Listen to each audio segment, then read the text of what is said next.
Okay, let's go to the Word of God. Pakilabas na po ang ating mga Biblia. Handa na ba ang bawat isa? Pakita mo nga yung katabi mo. Handa ka na ba? Oo, anda po. Sa pakikinig ng salita ng Diyos. Nakinig na sa ibabaw. Handa ka na sa isa. Okay. Salamat po. Sino nakakatanda ng pinag-aralan natin ng isang linggo? Anong topic natin nun? Great faith. Great faith. Great faith. Okay, great faith natin ng isang linggo. No? Ganda ng topic. Na-bless ba kayo ang topic natin nun? Yeah. So, great faith, pinalakay natin dito yung dalawang karakter sa Bible, yung Roman centurion at yung Syrophoenician, yung Canaanite woman na hindi naman sila Israelita, pero tinawag ng Diyos na great faith. Sarap siguro sa pakiramdam na it's one thing na purihin ka ng tao, but it's another na yung God of the heavens ang magbigay sa'yo ng commendation.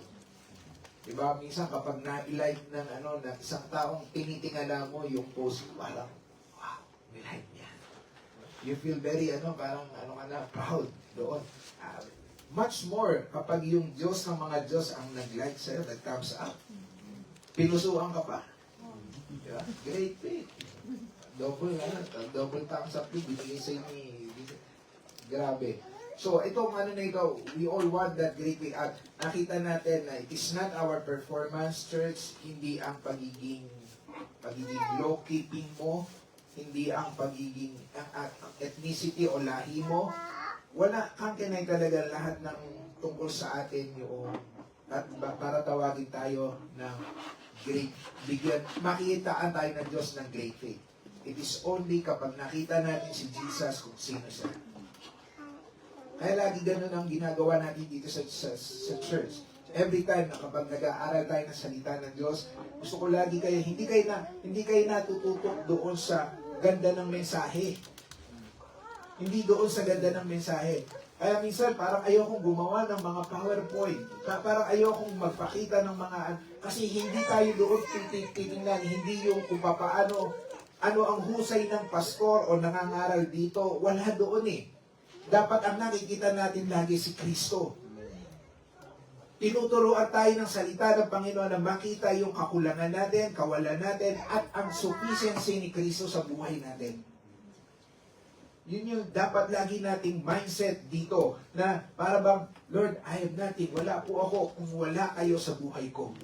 Ganun yung sikreto ng dalawa. Ito yung secret sauce noong dalawang ito na yung Syrophoenician woman at ng Roman centurion. They have the genuine humility. Hindi nila in-insist ng Roman centurion bagamat siya ay may posisyon. Diba tayo madalas kapag meron kang you are somebody, ito yung ipipilit mo. Diba? Lalo na kapag yung may nilalakad ka sa munisipyo sa Pilipinas, diba? Gagamitan mo ng padrino yan o kaya yung kung sino yung mga may mataas na posisyon. Ipipilit mo ganon.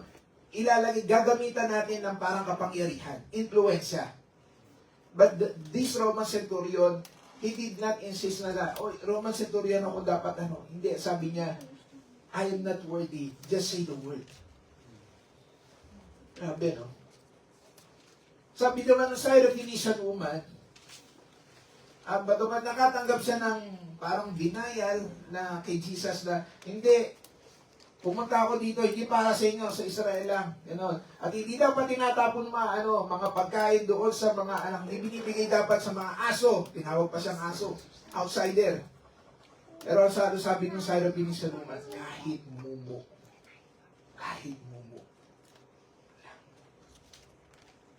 Hindi niya kinuha, sabi niya, dapat ako doon sa posisyon ng mga Israelita, dapat din ako, dapat bigyan mo din ako ng tinapay. Hindi niya ininsist yung posisyon na yun, kundi ang sinabi niya, kahit ganito po ako, mumulan po, okay na ako. And you know what, church? Hindi lang ng tinapay ang binigay ng Diyos sa atin. He gave the very bread of life. He sent Jesus to save you. Mumu pa nga lang, sobra na sa atin yun eh. Mumu pa lang, lumayas na yung demonyo doon sa katawan ng Syrophoenician woman na ito. Much more, the bread of life is in you. Na kapag na meron kang Kristo sa puso, ito yung kakaibahan talaga natin. Kapag meron tayong Kristo sa puso, iba ka sa mundo. Hindi ang bagay dito nagpapasaya sa iyo. Hindi ang pagmamahal ng ibang tao ang magkukumpleto sa iyo. The only thing that satisfies us is Christ in our life. He is enough. Amen? Amen. At kapag nandoon si Kristo, kahit demonyo lalayas, kahit sakit gagaling, kahit anong uri ng sakit. Wala nga, hindi nga pinuntahan ni Jesus si Roman Centurion yung yung alipin niya. Hindi niya pinuntahan. Sinabi lang. Wala pa nga binabanggit di ba? So nung pa lang, that very moment, sinabi ni Jesus doon na, umuwi ka na, magaling na yun. Sabi din niya doon sa babae, umuwi ka na, yung anak mo, lumayas na yung demonyo doon. Just looking at Jesus, we will receive yung ng Panginoon, yung pagpapala ng Panginoon. Of course, we are not after doon sa pagpapala lamang. Hindi lamang doon sa pagpapala tayo. Pero it is in looking at the Lord, it is in looking at our Savior kay Jesus, doon mo na-appreciate lalo yung mga pagpapala. Amen? Amen. At sabi ko nga, ang secret sauce noong ng dalawa na ito, yung humility. Humility. Sabihin nga natin lahat, humility. Humility. Kapag nadinig natin ang salitang humility, iniisip natin yung mga taong nakaganon, di ba? Parang, tahimik ako, mabait ako, ganun. Yung bang, ibababa mo yung sarili mo, magpapaapi ka. Parang napapanood natin lagi sa mga drama. Sino mahilig sa drama? Ha? Pag mahilig sa drama, lagi gusto buhay din nila, api sila. Feeling nila, ako yung di ba? Lagi, pag inisip natin yung humility, parang naiisip natin, ito yung mga taong, yung kinakailangan mo, ibaba yung sarili mo, para bang be less, o kaya ay parang, you try harder, ganito, lower yourself, para matanggap ka ni God. Pero sa Bible, lalo na po doon sa babasahin nating verse mamaya, humility is not about degrading yourself. It is not about degrading, it is about seeing Jesus clearly. Makita natin si Kristo. Now, hindi po ito sermon na parang gayahin mo si Jesus sa pagiging mababa niya. Hindi po. Ito po yung sermon na tingnan natin si Jesus at dahil mahal ka na niya, babaguhin ka ng kanyang biyaya. It's not about, sometimes when we preach, di ba, minsan kapag pinipreach yung lalo na po sa mga gospel, kapag pinipreach yung, para bang, ang tingin lang natin kay Jesus ay isang magandang model. Siya yung modelo ng ganito. And we have to do like Him. Nagagayahin natin si Kristo. No. Si Jesus po, remember mga kapatid, He did not come here to be a model. He came to be a Savior. Malaki ang pagkakaiba nun na para bang gagayahin natin si Kristo, para bang, hindi po yung effort natin. It is His grace that will transform you. Wala po sa willpower natin yung pagbabago. Wala din po sa kakayanan natin na In fact, so many times, sinubukan mo nang gawin yan. Wala rin nangyari. But when you look at the grace of Jesus, when you look kung gaano kalawak ang biyaya ng Panginoon sa buhay natin, it just open up naturally sa natin. Nakikita natin yung kawalan natin ng magagawa at kalakihan ng kakayanan ng ating Panginoon. So let's open our Bible dito sa Philippians chapter 2. Philippians chapter 2 verse 5 simula hanggang 11. Filipos 2.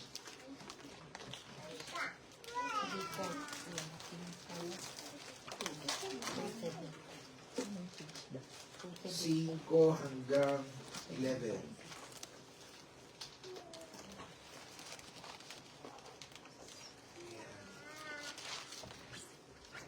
ano nyo po sa inyong mga Bible dahil mamaya ay we will be reading yung mga important words na ito at pakiguhitan nyo, palagay kayo ng notes doon sa gilid ng Bible ninyo para every time na babasahin niya, mariremind po kayo. Philippians chapter 2 verse 5 to 11, sabi dito, sa English, have this mind among yourselves, which is yours in Christ Jesus, who, he was in the form of God, did not count equality with God a thing to be grasped, but emptied himself by taking the form of a servant, being born in the likeness of... Alam mo, ito yung verse na hindi kaya tanggapin ng mga relihiyon na nagtuturo si Kristo ay hindi Diyos. Hindi nila kayang i-debunk itong ano na ito, itong verse na ito na, hindi, si Kristo hindi Diyos yan. Just look at this verse. Very clearly. So, having in the form of God, sabi niya, He was in the form of God, He did not count equality with God. Ibig sabihin, bagamat siya ay Diyos, hindi niya pinilit na siya maging, yung i-retain ito to be grasped, but He emptied Himself. Sabi nila, hindi Diyos si Kristo. Pero malinaw po na dinideklara ng Bible, John 1:14, the Word, John 1:1, in the beginning was the Word, si Kristo po yun, and the Word was with God, at yung sumunod na verse, and the Word was God. Yung Word na yun, si Kristo, was God, and the Word was God. Ibig sabihin, and the Word became flesh. Sa verse 14, diniin talaga ito na si Kristo ay Diyos. At ito pa, isa malinaw po, na si Kristo po, bagamat siya ay Diyos, ay hindi siya nagpumilit na manatili doon sa kanyang form na ito. At ito yung tatalakayin natin mamaya, yung kanyang doon sa humility ipinakita ng ating Panginoong Jesus. He emptied himself by taking the form of a servant, by being born in the likeness of man.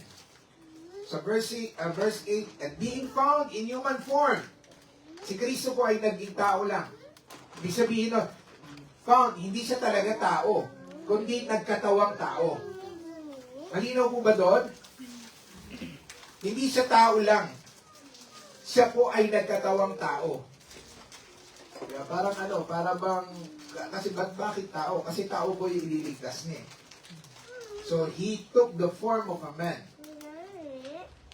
He humbled Himself by becoming obedient to the point of death. Ang humility ni Jesus, even to the point of death. Even death on a cross. Therefore, God has highly exalted Him and bestowed on Him the name that is above every name.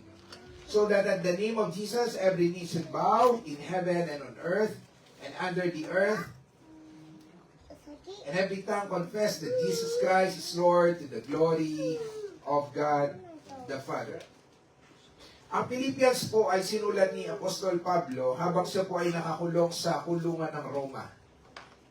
Take note, sir, he wrote this letter while he was inside the prison. Ngunit sa kabila ng siya ay nakakulong, ang tema po ng aklat na ito ay andun yung joy, kagalakan, parang baliktad, yung nakakulong na nagbibigay ng kagalakan sa mga taong nasa labas. There must be something in him na nakikita niya yung meron siya na hindi natin nakikita. Joy, unity, at Christ-centered living. Ang church sa Philippi ay nasa, sakop po siya ng Roman colony. Ibig sabihin, dahil po sila ay influensya ng Roma, sanay po sila sa mga honor, status, yung bang marangya. Dahil noong panahon na yon, ang Roma ang isa sa mga pinakamakapangyarihang bansa. So sanay sila dito sa mga ganito, power at yung mga posisyon. Mahalaga sa kanila ang title, ang rank, ang reputasyon. Kaya nung sinabi ni Paul tungkol sa ating Savior that He emptied Himself, this was a countercultural shocking sa kanila. Parang hindi ganito Parang kakaiba to. Di ba? Parang hindi ganito. Bakit binabago sarili mo? Di ba? Hindi bagay sa iya, ganyan. Pero ito yung mensahe po ng gospel sa atin. Sabi niya kanina, doon sa binasa natin, balikan ko lang yung sa verse 5, have this mind among yourself. which is yours in Christ. Hindi po sinabi ni Paul na create this mindset na ikaw ang gumawa. Kung hindi, ang sinabi niya dito ay have this mind among yourselves. Meaning, ang ibig sabihin nito, yung mindset po ng pagiging humble, yung mindset po ng pagpapakumbaba ay hindi po something na na-achieve natin. But it is something that we receive. Tinatanggap. Pagtanggap pa nga lang po, may problema na tayo eh. Kasi minsan ayaw natin tumanggap ng hindi natin pinaghirapan. Alam niyo ba, pride na rin yun? Kapag hindi ka sanay tumanggap ng merong mga taong gano'n na kapag binibigyan mo ng isang bagay, ayaw tanggapin. Parang hindi niya matanggap. At ang alam mo gagawin, pag kahit tanggapin niya, ang gagawin niya, susuklian ka niya.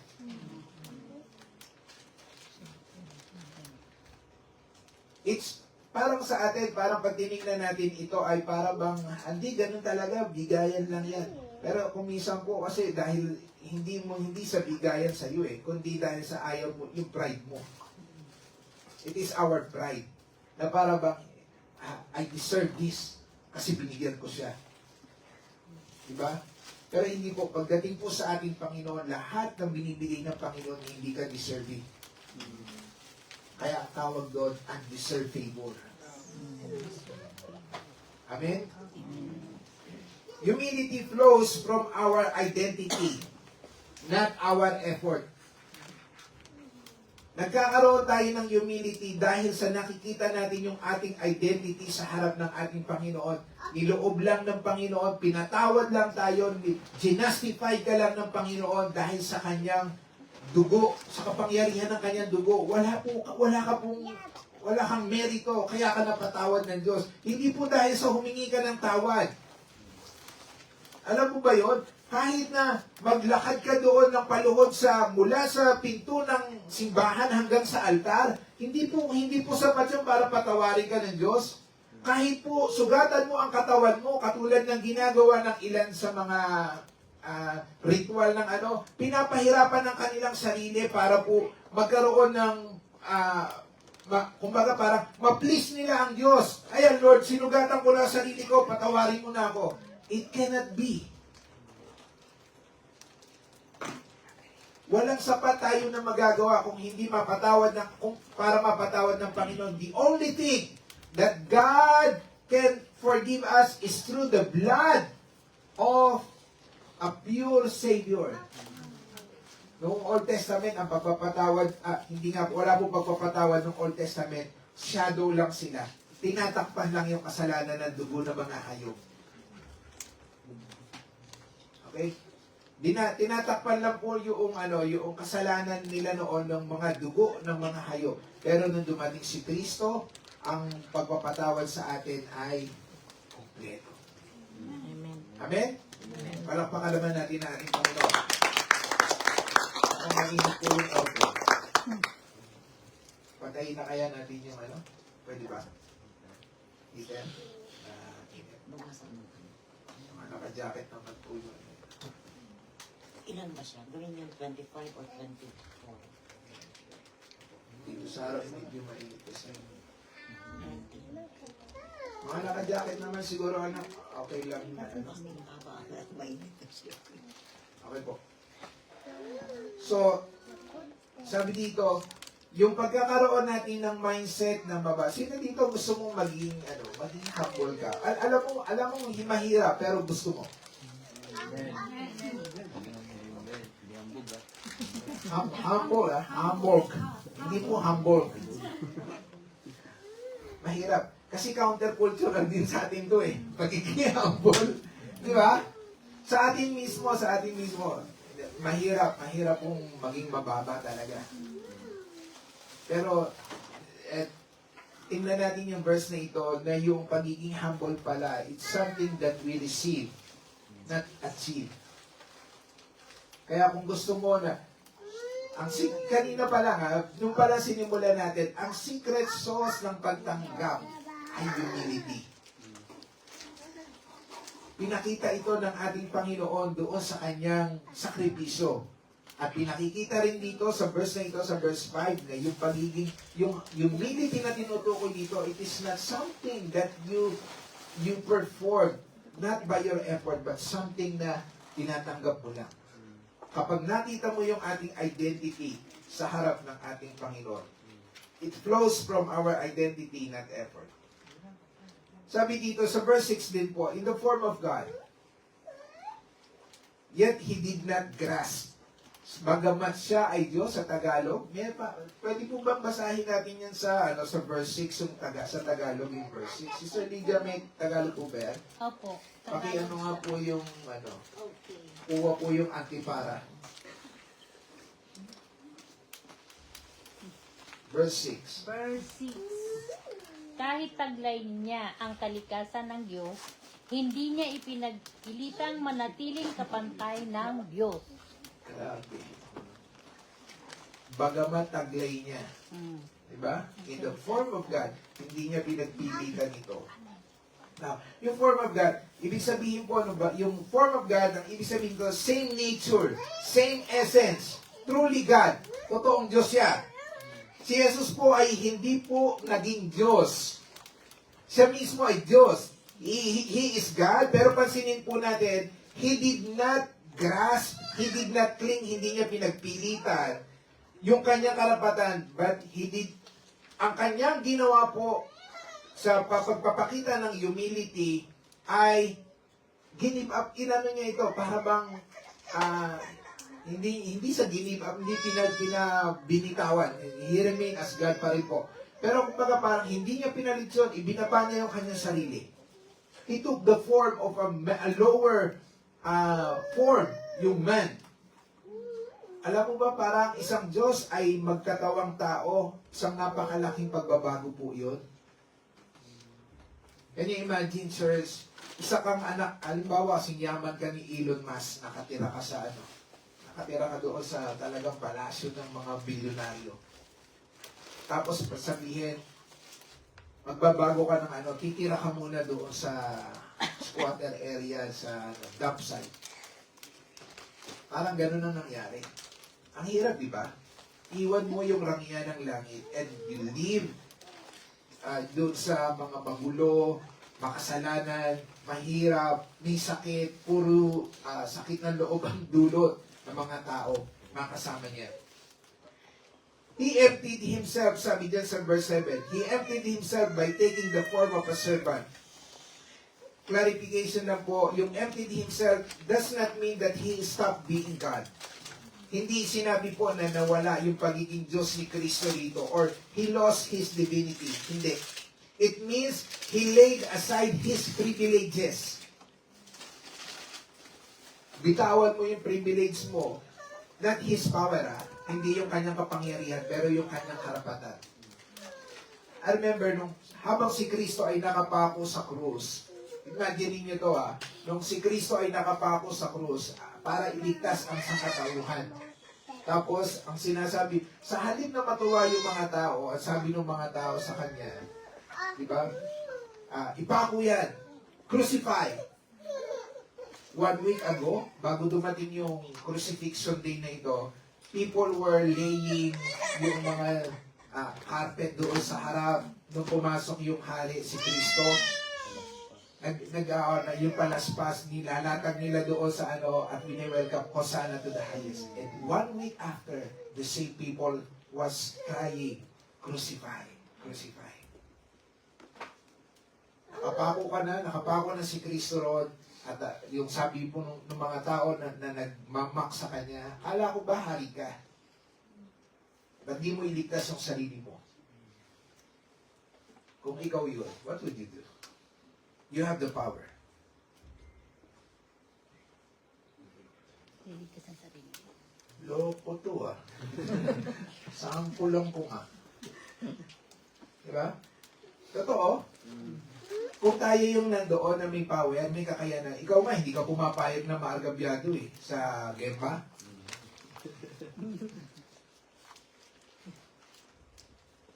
Ano natin dyan. Si mga boys natin dyan. Hindi ka pumapayag. Kahit sa kaisa nyo, ayaw mo ang i-insist mo yung rights mo, yung privilege mo. Yun yung ating culture, yun yung ating nature.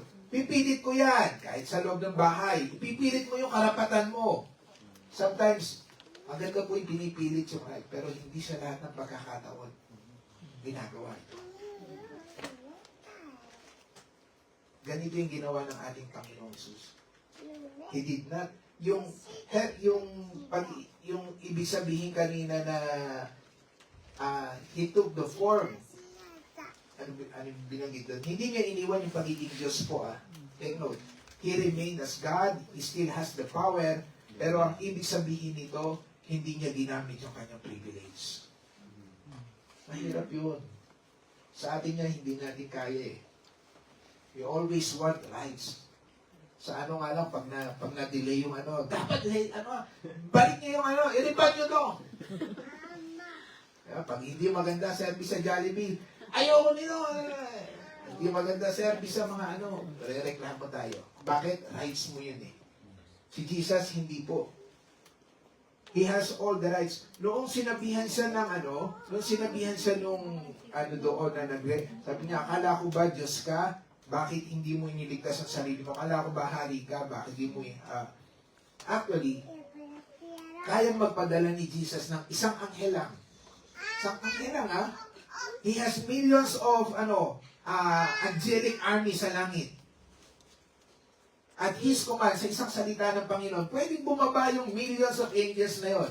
Pero kahit isang anghel lang kayang gawin pababain ng Panginoon at yung mga tao na yun ay tupukin. At one time, doong pinarusahan ng Panginoon yung sa panahon ni David, isang anghel, yung anghel na namamumuksa, pinababa at pinatay yung mga tao. I think around 70,000 na tao yung isang anghel. Sa isang hataw na gano'n. 70,000 agad. Jesus has the power. Pero hindi ginamit ng Panginoon. Ang sakit mo, nasabihan siya na, hari ka pala eh. Hindi mo iligtas sarili mo. You know what is kung ano nasa isip ni Kristo, gagawin niya yun para sa atin. Wala siyang dapat patunayan sa kanyang sarili. Very secure si Jesus. He's so much secure. I know who I am. Sabi ng Panginoon, siya yun. Pero tayo, He has to do it for our sake para iligtas. Amen? He emptied Himself. He laid aside His privileges. He added humanity, not subtracted deity. He added humanity. He took the form of man, pero hindi niya tinanggal yung pagiging Diyos. Kaya po mga kapatid, Jesus Christ, 100% God, 100% man. That's why He is the perfect Savior para sa atin. The Son of God, ang pinili ng ating Panginoon, paano ipinanganak siya, hindi isang magandang ospital, sabsaban, mabahong kulungan ng hayop. Diba sa bodega mo, medyo, yung parang, madumi, pipiliin mo bang matulog, hindi ka nga matutulog doon, ipanganak mo pa yung anak mo doon. You will not do that. Jesus chose the manger, hindi po ang palasyo. Kinuha niya ang towel, hindi ang crown. Yung towel para hugasan yung paa ng mga disipulo, hindi ang crown. And He took the cross, not applause. Cross, hindi yung applause, ipapuri, talakpak. This is grace in motion. Amen. Hallelujah. Palakpakan naman natin ang ating Panginoon. Verse 8, obedient to the point of death. Sabi niya dito, and being found in human form. Being found in human form. He humbled Himself by becoming obedient to the point of death, even death on the cross. Crucifixion po, mga kapatid, is one of the most shameful, nakakahiya. In fact, ang ano po nun, ang Roma na nagpasimula niyan papasimuno niyan.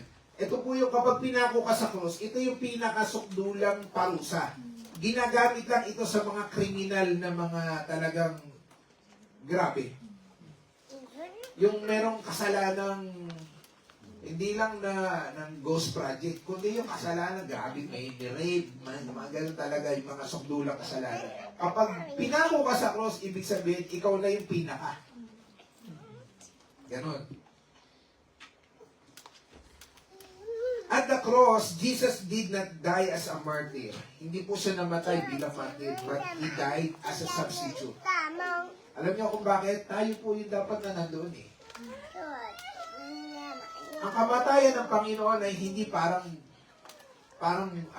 hinayaan niyang patayin siya ng mga tao. Kung hindi, ibinigay niya mismo ang kanyang buhay. He was not murdered, by the way. He gave His own life para sa atin. One thing na napakababa, napaka-humble, na ibigay mo yung buhay mo para sa mga tao hindi ka dapat. Humility did not save us. His obedience did. Ang ating kababaan o anuman ay hindi ito nagdikta sa atin. Ngunit ang pagsunod ng ating Panginoon, even to the point of death. Our salvation is not powered by our surrender ng ating pagsuko, kung hindi ang ating kaligtasan ay ang silbi po ng ating kaligtasan ay nanggagaling sa ating Panginoong Hesus. Therefore, verse 7, ang sumunod dito sa verse 9, therefore, God has highly exalted Him and bestowed on Him the name that is above every name. Ang keyword dito ay yung salitang therefore. Sabihin niya natin lahat, therefore. Therefore. Pag sinabing therefore, ano ibig sabihin nun? Kaya nga, di ba? Ano ibig sabihin nun? Kaya nga. Therefore. Di ba? Therefore. Ang ibig sabihin nun, di ba, para bang, ito yung konklusyon, ito yung resulta. Therefore, di ba? Ang ibig sabihin nito, yung exaltation, yung kaya tinaas siya ng Diyos, God gave Him the name that is above every name. Ito po yung resulta, hindi yung goal para kay Kristo. Hindi niya goal na parang ma-exalt siya. Alam na niya, exalted na siya. He is the creator of heaven and earth. Without Him, nothing was created. Pero, ibinaba niya binigay niya yung kanyang privilege at dahil doon sa obedience ng ating Panginoon, despite of pwede niyang hindi gawin to, He still have the option. Okay? Pero nung ginawa ito ng Panginoon, He exalted Him. So, ang bagay po mga kapatid, ang ine-exalt ng Diyos ay yung mga mabababa. Walang exaltation sa mataas. Paano ko i-exalt ng Lord mataas ka na? Ang ine-exalt ng Panginoon, yung mga nagpapakababa. The Father honored the Son's humility. And every knee, sabi diyan, doon sa sumunod na verse, so that the name of Jesus, sabihin nga natin, the name of Jesus. The name of Jesus. How powerful this name is, church. Napaka-makapangyarihan ng pangalan ng Panginoong Jesus. Just say the name of Jesus. Minsan, kapag ikaw nalulungkot, o kaya natatakot, sabihin mo lang yung Panginoon, yung pangalang Jesus. Isa na. Jesus. Sabihin mo lang yun at the sound of your breath. Sabihin mo lang, Jesus, Jesus, Jesus. That name, very powerful. So that at the name of Jesus, every knee should bow, lahat ay luluhod, lahat ay kikilalanin siya in heaven, sa mga anghel, on earth, sa mga tao, and under earth, mga demonyo. Walang accepted. Lahat ay pinailalim ng Diyos Ama sa pangalan ng ating Panginoong Hesus. Yung pangalan lang ni Kristo ay sapat na. Sa mga sitwasyon ng buhay natin, you declare the name, the power of the name of Jesus. Mga kapatid, don't waste that opportunity. Don't waste that, huwag mong sayangin yung yung privilege na yun na binigay sa iyo, yung power ng pangalan ng ating Panginoon. Because that name alone ay sapat na para ang, sabi diyan, in heaven, mga anghel, on earth, mga tao, at ang mga nasa ilalim ng lupa, mga engkanto. Pastor, may engkanto po ba? Meron duwende ba? Kahit po meron o wala, luluhod yan sa pangalan ni Kristo. Diba? May mga nagtatanong, totoo po ba yung mga duwende o mga ano na yan? Those are evil spirits. Totoo po, may nakita po ako. Evil spirit nga po yun. Lahat po yun ay evil spirit. Lahat sila magsasubmit sa pangalan ng Panginoong Jesus. Amen? This passage is not first about our humility. Hindi siya tungkol sa ating pagpakababa. It's about the humility for us. Yung pagpapakababa ni Kristo para iligtas tayo. Ang mabuting balita po ay si Kristo ay bumaba para sa atin so that we could be lifted up doon sa ating kalagayan upang itaas tayo. He emptied Himself so we could be filled. He gave up His privileges so that you can call Him Father. Diba sabi ko po nung tinuro, na pag-aaralan natin nung nakaraan, the only time na tinawag ni Jesus ang Diyos, lahat ng pagkakataon kasi ang tawag niya sa si God the Father is Father. The only time that Jesus called God the Father na God, Eli, ang tawag ni Jesus, Eli lama sabak. The only time was when He was crucified at the cross. Bakit? Kasi that time, He was a substitute for us. Bakit? So that you can call God as your Father. Now, you have the right to call God as your Father. Because there was a Savior who was crucified for you, who took your place. Amen? He was shamed so we could be justified. He obeyed perfectly so we could be accepted freely. Sabi ng 2 Corinthians chapter 8 verse 9, though He was rich, yet for our sake He became poor. Sabi ng biyaya, you are not accepted because you are humble. You become humble because you are accepted.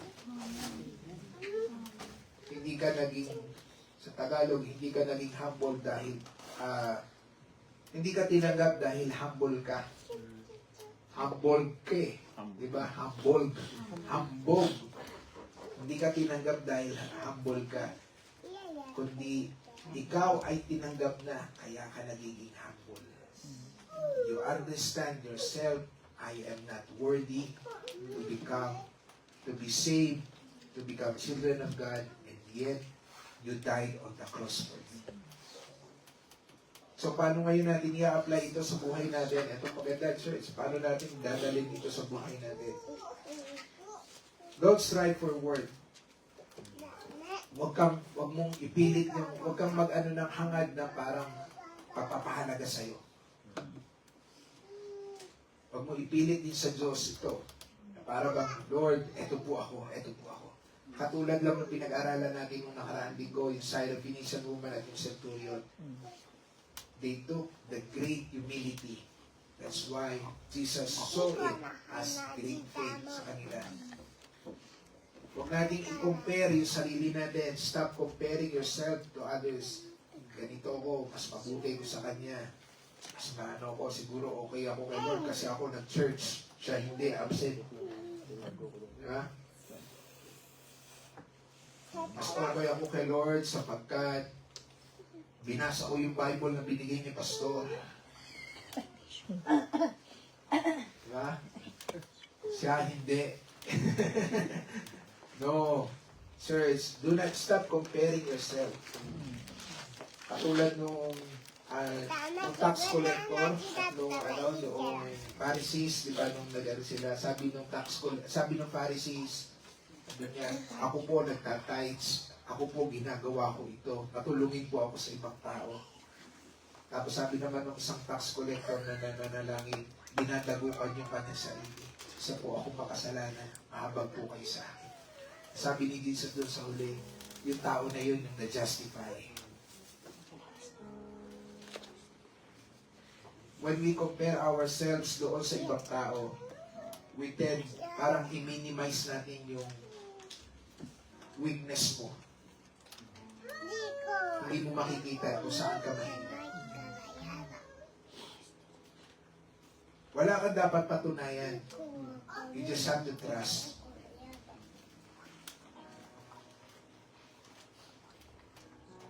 Alam na ni Lord ang buhay mo. Open book tayo kay God. Open book tayo kay Jesus. We just have to trust Him. He took the humility sa atin. Yung ginawa nito ng ating Panginoon sa Philippians na yan, sabi ko nga sa inyo, para sa mga sinulatan ni Pablo sa Philippi, which is under the Roman colony, countercultural sa kanila. Ganon din sa atin, I believe. Hindi pamilyar sa atin ang pagpakababa. Pero si Kristo mismo, mga kapatid, yung kanyang pagpapakababa ang nagligtas sa atin. Always be reminded of that. Na dahil lamang merong isang tagapagligtas tayo na hindi niya in-insist ang kanyang privilege para manatili doon sa posisyon na yan. Kung hindi, He gave up everything for you. Just to save you. Just to save you. Alam mo ba, kahit ikaw na lang yung tao dito sa lupa, bababa pa rin si Kristo. Ganun ka kamahal ng Panginoon. Walang qualification. Just seeing Jesus who He is. And His humility on the cross, church, became our salvation. The most humble person in the universe is also the most exalted. Now, nung binaba niya yung sarili niya, He took the form of a servant, God exalted Him. You know what, church? The same power na meron si Kristo, ibinigay sa'yo. Nasa atin. Kapangyarihan ni Kristo. And the same grace that brought Jesus from glory, cross, resurrection, is the grace working in you today. Focus natin ang mata natin kay Kristo. Rest in His finished work. Hayaan natin na yung humility ni Kristo ang humubog sa atin. Hindi ito magiging madali. At I promise you, hindi ito magiging madali para sa atin. At marami na beses natin sinubukan to. Gusto natin lagi rights natin. But let His humility, let His grace transform us. Amen? Always remember na yung pagpapakababa ni Kristo ang nagligtas sa atin. Manalangin tayo. Salamat, Panginoon, sa mensahe niyo po ngayong umaga na ito. Sa diwa ng Pasko, Panginoon, ay pinanganak kayo. Hindi niyo po dapat gawin ito, Lord. Napakaganda ng langit para iwan ang bumaba dito sa lupa. That He took the form of man, of a servant, and live among us. Salamat po sa undeserved, unmerited favor na ibinigay niyo po na ito sa amin. Tulungan niyo po kami, Panginoon, na laging makita doon sa krus ang kamatayan mo, yung finished work mo sa amin. Kayo po ang laging maitaas sa amin buhay. In Jesus' name, Amen, Amen, Amen. Palakpakan natin ang ating Panginoon.